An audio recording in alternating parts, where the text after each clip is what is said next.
What's up, gang? It's Keg from Nuke the House Sports Betting here to preview the field for this weekend's NASCAR Cup Series race at Martinsville Speedway, the Cookout 400. First, as always, Nuke the House is currently available on the OddsShopper Tales platform, selling weekly and monthly NASCAR packages, which include subscriber and game betting shows to get you guys set up for the upcoming NASCAR year. All premium wagers fully tracked on the nukethehouse.com platform. If you guys want to check out what happened with us the last couple of years, you could see every play fully tracked over on the website. And that's it. Let's get it. So we're not coming off a great weekend, friends.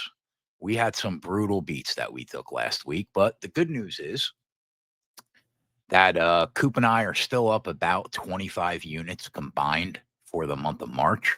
We're up over 40 units still in 2025. While it was a bad weekend, things could definitely be worse. We're still rocking and rolling, but I would like to get back that money from last weekend. So let's get to it. All right.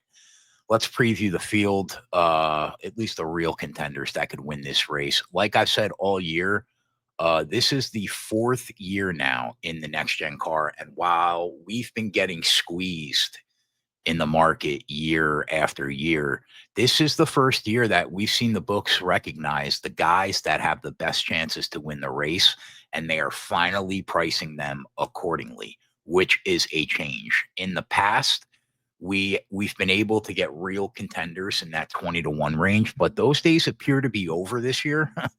The numbers are definitely the most accurate that they've been. And it's because the books now have enough data to catch up to people like Coop and I that originate in this sport. It probably won't be until we get the next car down the line that we'll get that full edge back for a few years. But for now, this is where we're at. We'll try to do the best that we can. And away we go. Ryan Blaney plus 450, your odds on favorite. In my opinion, there has been nobody faster on the racetrack in 2025, especially the last 3 weeks, than Ryan Blaney. Here's the problem. He also hasn't finished a race the last 3 weeks. So it doesn't really matter that he's got the fastest whip when you blow a couple motors and you don't finish the third race either, right? But you have to grade people on current speed and form and track history. That's how you make money betting this sport. And you can't deny that he's as fast as anybody on the racetrack right now. And he is phenomenal at Martinsville. He finished in the top 5 in 5 out of 6 races in the next gen era. And he's won 2 of the last 6 here at Martinsville while leading almost 200 laps. Considering his form right now, I don't know how you don't have a Ryan Blaney ticket in your pocket if you're betting the outright market this week. I will have a ticket on him. I'll probably try to get the number up slightly because I like to have my bases covered, and you can't really do that when you're dealing with somebody that is 4.5 to 1. But I will definitely have a Ryan Blaney ticket in my pocket in some type of way this weekend. After him, Kyle Larson in that 5 to 1 range. What he did last weekend was incredible. From killing us in the truck race in historic fashion to getting robbed on Saturday in Xfinity to winning the Cup race on Sunday. He should have had the full weekend sweep at Homestead, if not for Sam Mayer forgetting how to drive an automobile. But I digress. But he should be just as strong as he was at Homestead at Martinsville this weekend. He's great basically everywhere he goes, but this is one of his better tracks. You can even make the argument that he's been better than Ryan Blaney here. I mean, he's also finished in the top 5 at this track 4 of the last 6 races in the next gen era. And while he only won 1 of those races, he's led 255 laps here the last 6 races. He will be a top contender on Sunday. And it's tough not to be on him this weekend. The only thing you have to ask yourself is, are you betting him and the other guys at Hendrick separately this week? Or are you trying to get the number up on Hendrick Motorsports, considering there are three legitimate guys that could win the race for that team? Tough, tough. But again, you have to take him seriously. Very tough not to be on Kyle Larson this week if you're betting the outright market. After him, Chase Elliott. After those two guys, who I rate slightly higher than everybody else, Chase Elliott in that 8-1 range is definitely my favorite driver behind these two guys. Elliott was low key phenomenal on short tracks in 2024. He was a top 3 car in the format last year, and you can definitely make the argument that he may have been the single best short track driver in 2024. On top of that, he had top 3 speed in both races at Martinsville last year.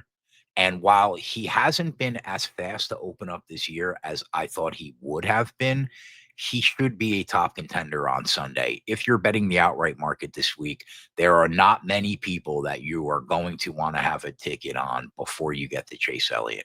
So I think you have to take him seriously in that 8-1 range.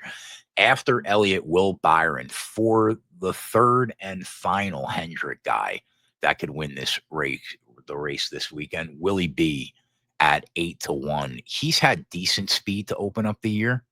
This is a good track for him to let us know where he's really at this early point in the year, because he's also won 2 of the last 6 races at Martinsville. Okay, including the spring race in 2024. And even in that November race in the fall, he still had top 6 speed, and he finished just outside the top 5. So I expect Hendrick to do what they do at this track and be very, very strong. Thus, the reason 3 of the top 4 guys that I just mentioned are Hendrick Motorsports guys, with the exception of Ryan Blaney. After those 4 guys, I'm going to throw a couple rapid fire guys at you that I have some interest in. Denny Hamlin and Joey Logano. Both of these guys have been exceptional here in the past. It's crazy that Denny hasn't won at Martinsville since, I think, 2015, when you consider how good he's been here, but he consistently finishes in the top 5 year after year after year. And Joey Logano, I believe, is coming into this race with 11 straight top 10 finishes at Martinsville. That's legit, man. That's about as legit as it gets. The last 2 guys that you want starting in row 2 behind the leaders on a late restart, and you not be on either of them at Martinsville, are Joey Logano and Denny Hamlin. If I was betting them in the outright market, I would be looking to bet the either or price that you can get on Denny and Joey. Try to get that number up slightly so you're not crazy exposed. It's only one bet to get both those guys. And you'll probably find that somewhere in a 4.5 to 1 range. But if you can get that number up, you have both those bases covered. I don't mind that look this week. Coop mentioned it on our Tuesday night outright show, and I think that's fair. Couple long shots. If I was going to give you guys a couple long shot looks this week, they would be these 2 guys. Chase Briscoe. My issue with Briscoe is not that he can't win the race. If he comes with real speed, he can win the race, because we know he can manage tires, and we know that he's generally a pretty good short track guy, and his track history at Martinsville isn't bad. My issue is the price. He was 25-1 at the beginning of the year. He hasn't done anything to change that number, but he's 13-1. That's an aggressive move just because we're on a short track with a tire that wears. Do I think he can win the race if it fell his way? I do. Do I think that there's value in that number at 13-1? Not really. Do with that info what you will.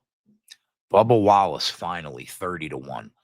Bubba, very good at Martinsville, and it goes under the radar. He's had speed this year, which is a good sign, and he's run around all day in the top 5 at Martinsville in the next gen era, and while I think he's more of a guy to target in the props market with a group or a top 5 or a top 10, if it all broke right for him on Sunday, it wouldn't shock me if somehow he got it done.